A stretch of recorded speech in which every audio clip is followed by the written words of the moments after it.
Hoje você vai descobrir os segredos da Micalateia. Será?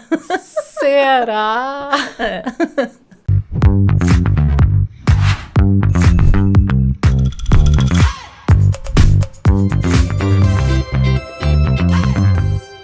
O Sesc Cultura ao Quadrado hoje tem o prazer de receber a atriz Adriana Nunes, da Companhia de Comédia Os Melhores do Mundo, do canal Cutículas, do Mercedes com Z. Você não para nunca, né, Adriana? Não, mas eu tô tentando parar. O prazer é meu. Estou muito feliz de te receber aqui. A gente começou falando da Micalateia porque é a personagem mais marcante. Jajá e Juju e Micalateia, né? Eu acho que foram, assim, as marcas onde você chega, isso chega primeiro, né? Não deves partir! Devo! Como ficará nossa pobre mãe, ô Oloneia? Ah! O que farei para sustentar nossos 87 irmãos?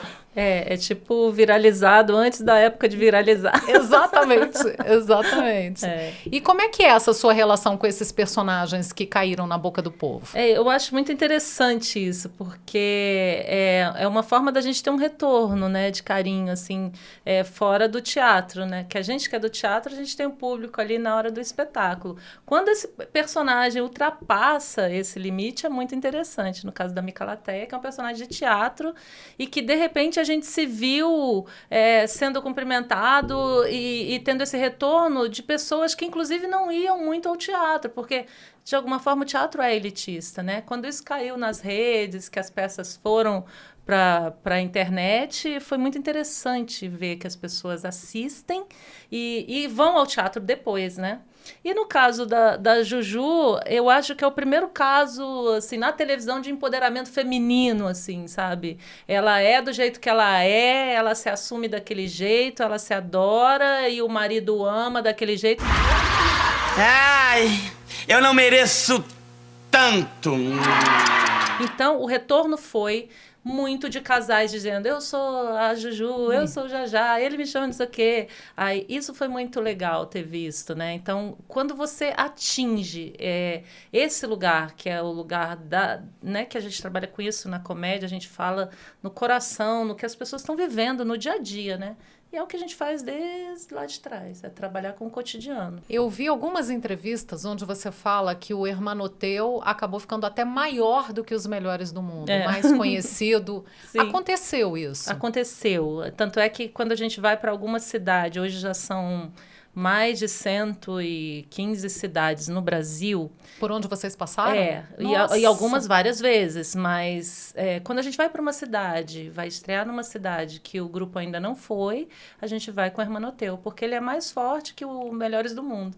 Aí depois a gente abre o caminho para ir com os outros espetáculos. Não né? tem cartão de visitas mais eficiente, então. É. E não tem personagem mais falada do que a Micalateia. Não tem. Ela é famosa. Por quê? Por que a Micalateia teve essa conexão tão grande com as pessoas? Um coração enorme. Ela gosta de dar amor e carinho. Aonde o Hermanoteu chega, ela já passou. Ela já chegou antes. Todo mundo já ouviu falar da Micalateia, né? Não só dentro da peça, dentro do filme, mas... Ela é muito generosa. Muito generosa, né? Uma personagem muito generosa. Abrão! Ele disse Abraão? Não, mãe, ele disse Abrão. Abrão! São os guardas. Você tem que fugir, meu irmão, pra bem longe. Vem cá, vocês vão deixar Abraão esperando? Como é que foi a experiência de levar o Hermanoteu para o cinema? Porque são linguagens diferentes, muito diferentes, e a receptividade do público também é diferente, né? Porque, como você falou, no teatro você tem essa troca direta, você tem o termômetro da risada do público. Sim.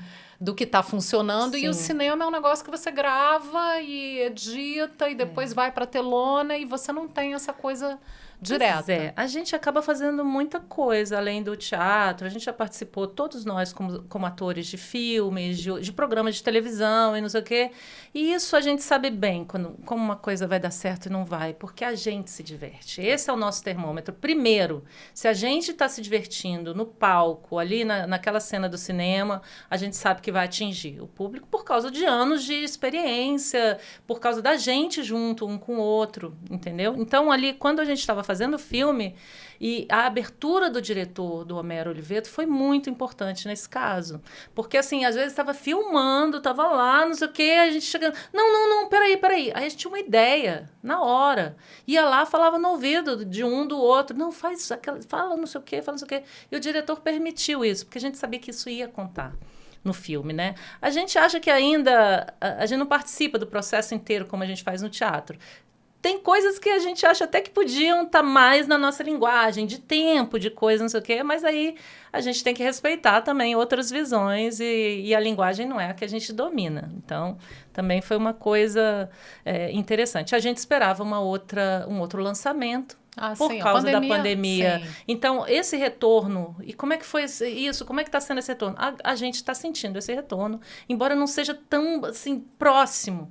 A gente sabe que o público está assistindo, está cada vez em mais plataformas, mas é claro que a gente queria que fosse no cinema, né? A gente queria, mas o cinema ainda não voltou também, 100%. Não voltou. Eu acho que a gente, estando nas plataformas, a gente está sendo mais visto do que se fosse no cinema. Não, e a receptividade, a gente ficou em primeiro lugar, Hermanotel, quando foi lançado, ficou em primeiro lugar ali semanas, né? E a gente está sentindo na plateia do teatro. Também, uma renovação de público, um público maior também do que antes da pandemia, né? A gente não sabia o que ia acontecer depois da pandemia. E desde o ano passado, né, quando voltou devagar, em fevereiro, março, ainda tinha Ômicron e tal, mas está com força total já. A gente tem visto, eu tenho visto sempre salas lotadas, aonde vocês vão sempre, aliás, melhores do mundo sempre, né? Eu não consigo lembrar de vocês com uma sala que não fosse lotada em algum lugar do país. Pois é, mas acontece que a gente vem, antes da pandemia, numa crise, não o grupo, o país, as coisas, que a gente via amigos, peças cancelando, e a gente fazendo também menos público, onde a gente fazia 4 sessões, fazendo 2, sabe? Onde fazia 2, fazendo 1. O que está acontecendo? Tem alguma coisa acontecendo. E grupos cancelando também. A gente, o Barbichas, continuava viajando, mas muita gente... teve lugar que a gente empatou gasto com ganho, então, opa, o que está acontecendo?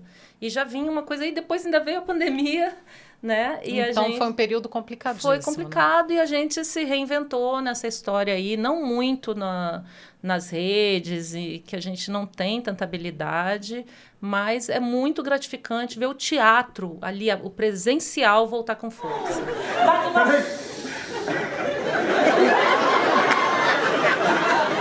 Dá para repetir o nome da música?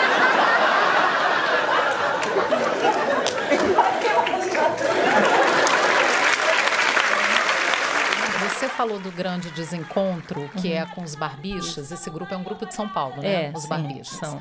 Como é que se deu esse desencontro, ou esse encontro desses dois grupos?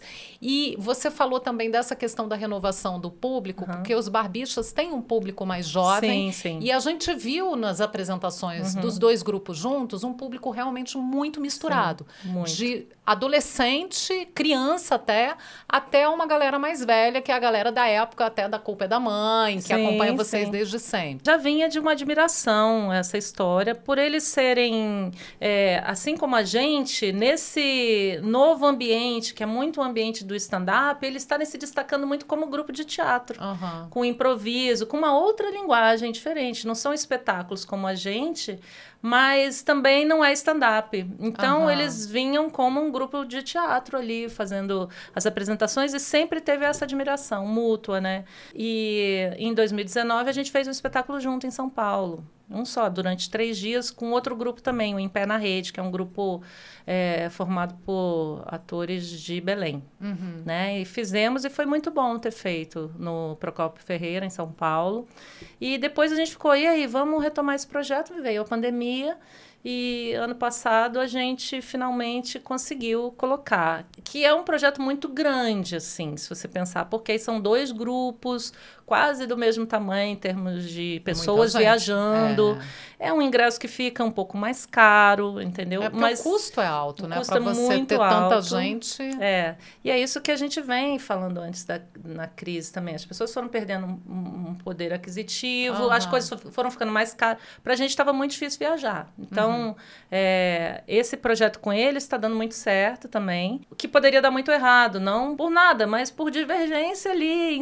Não, mas deu muito, muito certo. E para quem assiste é uma delícia. E a gente Deu vê, muito certo a gente também. vê assim, a gente escuta o público de um e o público de outro. Então, acho que é uma troca muito legal. Tem lugares que a gente vai que pode ser que o nosso público seja maior, tem lugares que o público deles. Então, está sendo muito interessante. E essa renovação de público, para a gente também está acontecendo. Eu olho assim e falo, gente, quanta gente mais nova assistindo. Por quê, né? Porque eu também não esperava. E está acontecendo não só nesse espetáculo, como nos outros. Eu acho que tem o papel da internet aí, sim. Eu acho. Porque pode ser. como os espetáculos estão disponíveis, eu acho que esse público mais jovem acaba tendo contato Sim. antes, às vezes, até do que ir ao teatro, eles têm contato pela internet. E aí gostam e aí vão ao teatro. E são eles mesmos que colocam, porque se olhar no nosso canal, no YouTube dos melhores, não tem tanta visualização como alguém que coloca no canal dele, como outra pessoa, e a gente não derruba. Então, isso vai de alguma forma, né? O TikTok, agora que a gente criou do grupo, de repente subiu bastante, mas a gente já parou de postar, e outra pessoa coloca no TikTok deles, e vai indo, né?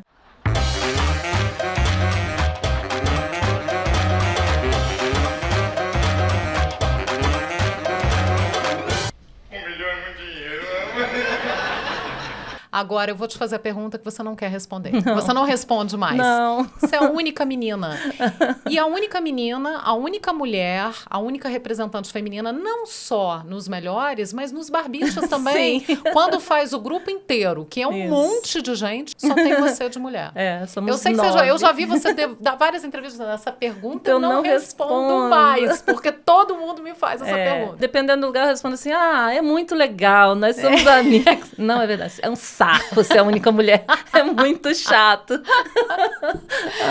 E é um peso muito grande também de você ser a única voz com esse olhar, né, diferente das mulheres, né, para situações. De alguma forma, mesmo que o ambiente seja super aberto para tudo, o machismo, ele é uma coisa além da vontade das pessoas. A pessoa nem sente o que está acontecendo, né? Mas a gente, que é mulher, a gente sabe. Eu já aprendi, assim, a ter o meu lugar e ir comendo pelas beiradas. Isso desde sempre, desde sempre. Eu não bato pé, muita coisa, porque eu entendo o ambiente que eu tô e as pessoas com quem eu tô lidando ali. E eu sei que eu me manter nessa história, mesmo que algumas vezes já foi difícil e seja difícil, é muito importante. Muito. Né? Várias vezes que eu tive vontade, inclusive, de sair, tudo, eu vi como era importante eu estar ali, não só para mim, como para o grupo também. Quantas vezes eu sinto que eu sou elo em várias situações, né? Quanto para o trabalho que a gente está levando e quanto para as outras pessoas se sentirem representadas, né? Com certeza. Quando eu vejo um show de stand-up hoje, que eu conheço todo mundo de stand-up, né? Quando eu vejo uma noite especial, um show hoje, eu até estava vendo o Risorama de Curitiba, como é que tá, e eu já vou olhando se tem mulher naquele dia, senão o Diogo vai receber uma ligação e vai falar assim, não tem mulher nesse dia, por quê? Só tem homem. Porque tem mulher assistindo. E quem leva o homem, o namorado, o marido, o amigo pro teatro é a mulher que chama. E aí ela chega lá, não vê, não se sente não está representada. E é muito interessante, então, mesmo que algumas vezes minha participação seja menor e tudo, é interessante eu estar ali, mantendo isso. E tem o seu olhar ali, a gente enxerga em muitas situações o olhar feminino, que só pode vir da Adriana, que não tem mais ninguém para imprimir esse olhar ali, além de você. Não, mas a cabeça de todo mundo está mudando, né? Todo mundo está mais receptivo a essas mudanças, que a gente, de alguma forma, sentia um incômodo, mas não sabia direito o que era, agora a gente sabe, né, que precisa ter voz, que precisa se colocar mais, e está todo mundo aberto para isso também. E eu ia te perguntar, aproveitando isso, qual é o limite das piadas? Porque houve uma mudança muito grande no humor, e a gente percebe isso com muita clareza, de piadas preconceituosas, piadas de mau gosto, que eram muito comuns antigamente. Falando de 20 anos atrás, isso era um mote do humor, né? E agora que a gente vê que existe uma preocupação em não ser desrespeitoso ou em não ferir as pessoas com a piada. Isso, de uma certa forma, é muito bom, é muito positivo, porque a gente tem realmente um respeito permeando tudo isso. E, por outro lado, tem gente que reclama que engessa um pouco, que o politicamente correto, às vezes, é uma camisa de força para você fazer humor, para você contar piada. Mas a gente tem uma situação um pouco diferente. É isso que eu falei, da gente não estar produzindo material para a internet, é isso. O nosso foco principal é aquele público que está ali, assistindo no teatro. Aquele público que está ali, que comprou ingresso, ele já comprou a gente. Ele já é o nosso público. Com certeza, se a gente colocasse um público aleatório, a gente ia sofrer. Né, várias coisas. Mas a gente acompanha o que está acontecendo. O limite do humor para a gente é o que não tem mais graça. E não vai ter. E as pessoas não vão rir. E a gente sente isso claramente, principalmente quando a gente volta com um espetáculo que a gente não apresenta há algum tempo, entendeu? Aí a gente, quando vai passar o texto, fala, nossa, a gente falava isso. Inclusive tem vídeos, eu acho importante, inclusive, que tenha, que está na internet, para a gente ver o que a gente falava antes e o que a gente não fala mais. Quem mudou, a sociedade mudou, as pessoas mudaram, tem mais respeito e a gente acompanha isso. Mas o humor fala do erro, do que está errado, e bota o dedo na cara da plateia. Você está rindo disso, você está achando isso engraçado, você tem certeza? Então, aí que está o ponto. Enquanto a pessoa está rindo, ela também está sendo preconceituosa. Eu não sei se a comédia vai acabar, se o humor vai acabar, com o que a gente vai lidar daqui a pouco, mas é importante a gente saber que a gente pode mudar o foco, que a gente pode falar do opressor e não do oprimido, que a gente pode, sabe, fazer uma piada e rir daquilo e saber do que você está rindo, né? Mas eu acho que engessa. Eu gostaria de ter um pouco mais de liberdade, de não ter que pensar tanto nisso, mas é muito importante para a sociedade, para as pessoas, né? Porque as pessoas não se tocam de algumas situações de privilégio que elas têm, a gente mesmo não se toca. E é importante quando isso vem, né? Quando você fala... A minha filha falava, o Giovanni não pode se pintar no tira mais. Mas por quê? Isso há anos atrás. Mas por quê? Nós somos 6 atores, nós podemos representar todas as pessoas. Não, mas não pode. Porque a pessoa negra, ela chega em casa e não vai tirar a maquiagem. E ela sofre na rua, não sei o que, não sei o que lá. E a gente começar a entender isso, e realmente hoje, quando a gente faz, a gente não vai fazer, porque o Giovanni já é negro. Porque o Helder é negro, porque a gente não precisa se pintar para fazer. É uma consciência mesmo, é uma situação de consciência. E quando a gente vê que são situações problemáticas mesmo, né? Tem outras, assim, que a gente vai brincando até ver onde dá. O limite é tênue, né? O limite é onde a pessoa está rindo, o limite é a lei. O limite é a lei. Olha aqui, eu vou falar. Eu quero que os reféns estejam em segurança assim, porque senão... Se não junto ou se não separado? Ai, ai, ai. Se não junto, salvo, do contrário. Ou então se não separado, conjunção condicional mais advérbio de negação.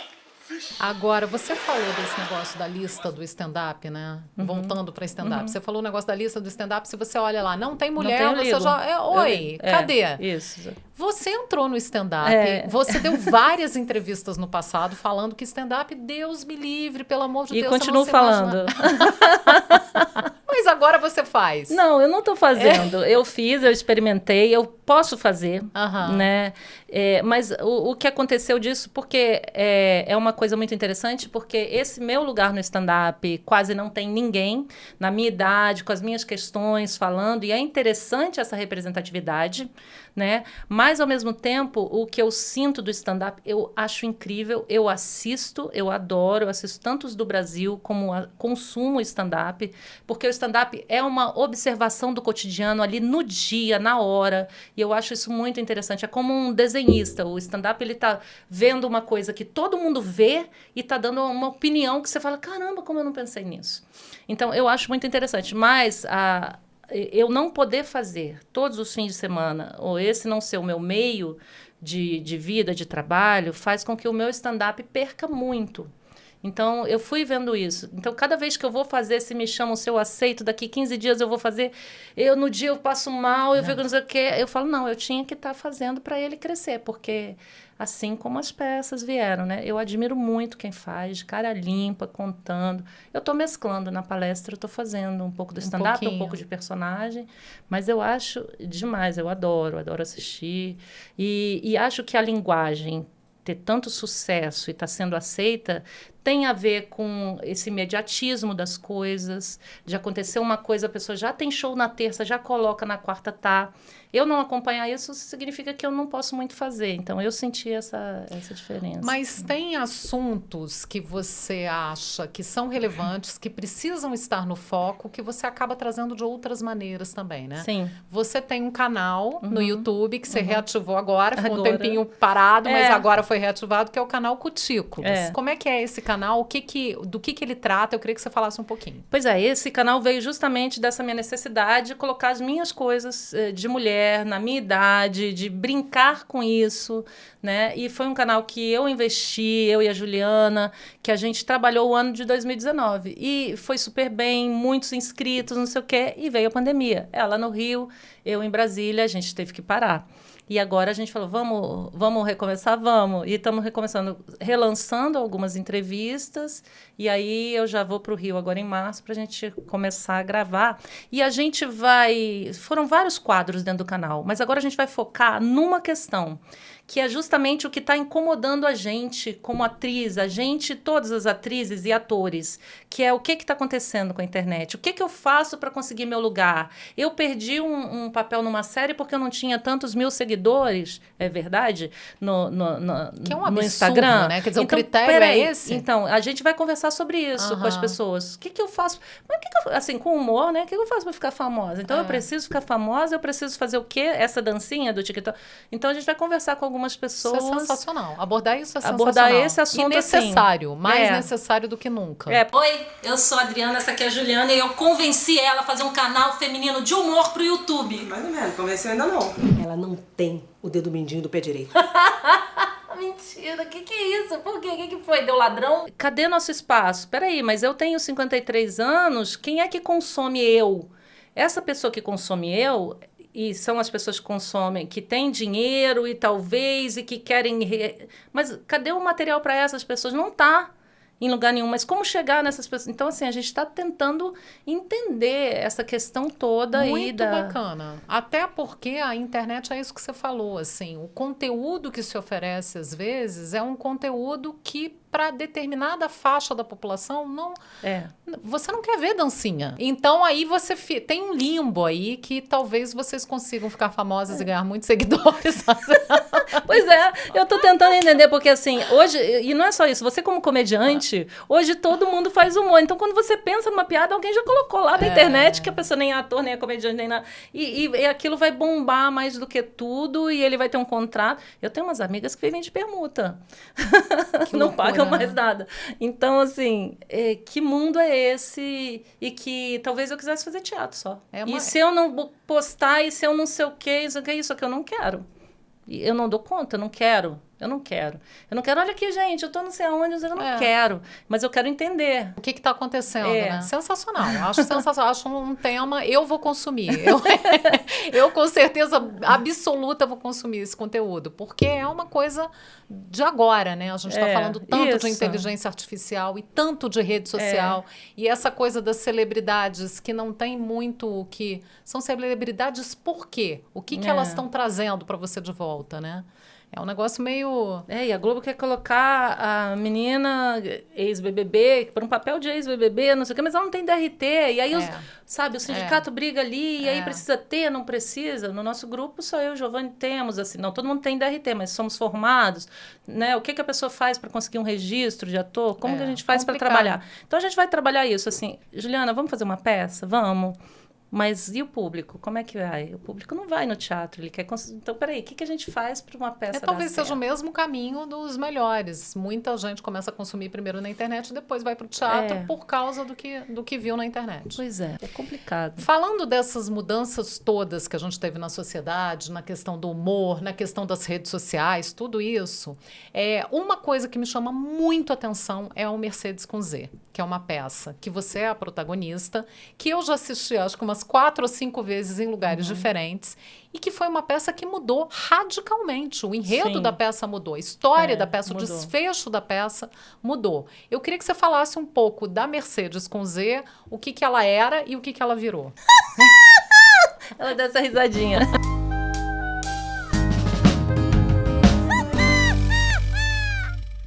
Ó, tem uma coisa, eu sou pontual, é um defeito? Não sei. Marcou comigo, eu tô lá na hora certinha. Agora, por exemplo, marquei com o Armando, né? Pra gente namorar aqui num lugar romântico. Cadê o Armando? Não sei. Foi um presente maravilhoso que o Vitor me deu, era um monólogo, né? Ele escreveu como um monólogo para mim. E eu estreiei, já mexi no texto, eu falei, é seu, pode mexer, já coloquei com 2 atores fazendo comigo. Depois fui fazendo algumas vezes. Em 2013, eu reestruturei a peça inteira. Aí, ela já trazia outras questões. A personagem é suburbana. Na época que eu montei, eu estava morando no Rio. Então, ela veio de uma história lá. E quando eu remontei em 2013, eu já era outra. Várias coisas já não cabiam que eu fizesse. E a gente vai falando dessa coisa do humor. Eu fazia uma personagem no início que falava errado, que era engraçado, as pessoas riam. Ela falava sou gado, não sei o que lá. Entendeu? Mas depois eu via, mas peraí, não. Tô diminuindo essa personagem. E ela sou eu. E ela foi passando por várias coisas na vida que eu fui modificando. Tem muita música na peça, todas as músicas falam das questões. E eu fui convidada pelo Sesc para fazer no Gama, né? 2 sessões num dia lá, Sesc Humor, no Sesc e tal. E quando eu fiz a primeira sessão, no final, que ela fala... Porque ela conta a história dela, os percalços dela. Com o homem, ela conta por um locutor de rádio. Com esse homem, que ela foi casada, que é o pai do filho dela, e não sei o quê, que tá foragido, não sei o quê. Aí o locutor, no final da peça, fala, então o programa vai te ajudar a encontrar um novo amor. Aí ela fala assim, não, novo amor não, eu tô aqui porque eu não sei onde o Armando tá, eu fui visitar ele na prisão, ele tinha fugido. Armando, eu queria que você soubesse que eu estarei sempre te esperando. Aí o público fez assim, e se você não tivesse escutado essa história, eu te conto tudo de novo. Não. O público ficou indignado. Indignado, as mulheres. Na segunda sessão, que eram 2, eu já troquei. Falei, Similhão, no final você vai entrar com a sua roupa normal, como se fosse outra pessoa. Aí eu já entrei na segunda sessão e falei, Armando, eu queria que você soubesse que você poderia ter sido muito feliz ao meu lado. Tal, e tem uma coisa que eu descobri que eu não sabia, não sei o que. Armando, a fila anda. E entrava esse outro cara. E estreiei assim em São Paulo. O Banguela fez participação, o Marrom fez participação. Aí eu falei, quer saber? Não. Ela vai ficar só ela. A fila anda e ela termina sozinha. Entendeu? E feliz. E feliz, e bem. entendeu? Que é uma questão... Cara, ser mulher é muito difícil. É muito difícil. É muito difícil. E é muito importante eu conseguir colocar isso, entendeu? Né? Você tem uma pressão tão grande da sociedade, das mulheres mesmo, e elas vendo aquilo ali, mesmo que seja uma pulga que fique na orelha, que fale assim, você não precisa de ninguém, seja feliz sozinho, você pode chegar sozinha num lugar. Tu leva a pé mesmo. Vou levar a pé. Pertinho, vai lá. Vai, Abre aqui amor. pra mim, pé. Tá com a mão suja, eu também tô. Vai lá, vai dar formiga no meu carro. Vai A pé. logo. Quem mandou não estudar? Lindo. Eu sou fã, adoro e sou fã dos Melhores do Mundo desde que eu vi pela primeira vez. Vocês eram A Culpa é da Mãe. Eu Sim. assisti no Jogo de Cena no Teatro Garagem. Né? São o quê? Quase 30 anos já? Sim, 28 para os 30 anos, que é 2025, a gente está preparando uma série de coisas muito legais. Alguma... Pode dar spoiler de alguma? Pode. Então tá, por favor. Tem o livro do Primeira mão. Nicolau, do Nickel Moore, que vai ver com fotos, histórias e tal. Que é o fotógrafo oficial dos Oficial, Melhores do Mundo desde o início, né? Desde o início. E vai ter exposição, vai ter espetáculo. A gente está vendo com uma história muito legal. E um documentário também, que eu acho que é interessante, né? A gente contar essa história. E o Sesc Garagem, a gente estreou A Culpa é da Mãe lá. E depois disso, o grupo passa por mudanças e tudo. E uma delas é a estreia da peça Sexo, também no Garagem, que na época cabiam 160 pessoas, a gente botava 400 pessoas sentadas e que é o início um pouco dos melhores do mundo ali, no Garagem também. Garagem, Né? então tá nada. Tá. E o jogo de cena, a gente só acontece por causa do jogo de cena, né? Que o Pipo Helder era um destaque e a gente... Comecei com uma prova de direção na faculdade, que era As Namoradeiras, e a gente apresentava no jogo de cena. E o jogo de cena produziu primeiro As Namoradeiras e chamou o Helder para fazer o cartaz, assim que eu conheci ele. E depois o segundo espetáculo já foi A Culpa é da Mãe, com produção do jogo de cena também. Então já tinha todo mundo ali, foi onde... Foi. Onde essa história começou a acontecer de verdade, sim, né? É lindo saber. Brasília. Brasília e favorável, né? A gente numa Brasília, no começo de Brasília, com os espaços abertos pra gente, com a imprensa, sabe, acessível, aberta, e a gente fazendo uma coisa que as pessoas falam, Brasília não tem história, Brasília não sei o quê. A gente contando a história daquelas pessoas. Porque desde o início a gente conta a história das pessoas, do cotidiano, da sociedade, o dia a dia, uma crônica do dia a dia. Bom, nosso tempo está acabando, infelizmente. Vontade de conversar muito. A gente tem sempre muito papo. Mas eu queria encerrar perguntando o que é a Brasília para você. Gente, hoje eu tô vivendo um momento porque eu tô, assim, tentando ver aonde eu vou morar daqui a pouco. E aí eu fico, tá bom, eu queria tanto morar no Rio, porque aí também pode ser legal lá, trabalhar com a Juliana, ter outros trabalhos. Eu queria morar em São Paulo, porque meu filho tá morando lá. Mas os outros dois estão indo pra fora, será que eu vou não sei o quê? Aí fica, não, mas é a minha cidade, eu tenho... O meu Porto Seguro é aqui. Brasília é o meu Porto Seguro, é a nossa cidade. Não vou falar nem só por mim, pelo grupo. A gente já morou fora e a gente sabia que quando a gente voltou para cá e falou assim, aqui é a nossa casa, então nós moramos aqui e daqui a gente sai, a segurança que a gente tem aqui, a receptividade, a qualidade, um público crítico. Crítico, mas amoroso, né? Sim, com Acima certeza. de tudo, muito amoroso. Que fez a gente abrir um lastro gigante e fazer com que a gente possa chegar em qualquer lugar. Né? Os melhores do mundo são abraçados pela cidade, né? A gente sente isso. É um orgulho absurdo dos brasilienses por saberem que os melhores do mundo nasceram aqui e continuam aqui. E representam a gente tão lindamente no Brasil inteiro. Então, e a gente, quando muito tá na especial. cidade, a gente é um outro carinho, a gente sabe disso. É uma energia diferente. Diferente. Adriana, obrigada. Obrigada. Foi ótimo te receber. Que bom. O Sesc Cultura ao Quadrado volta na próxima semana com outra entrevista incrível. Até lá!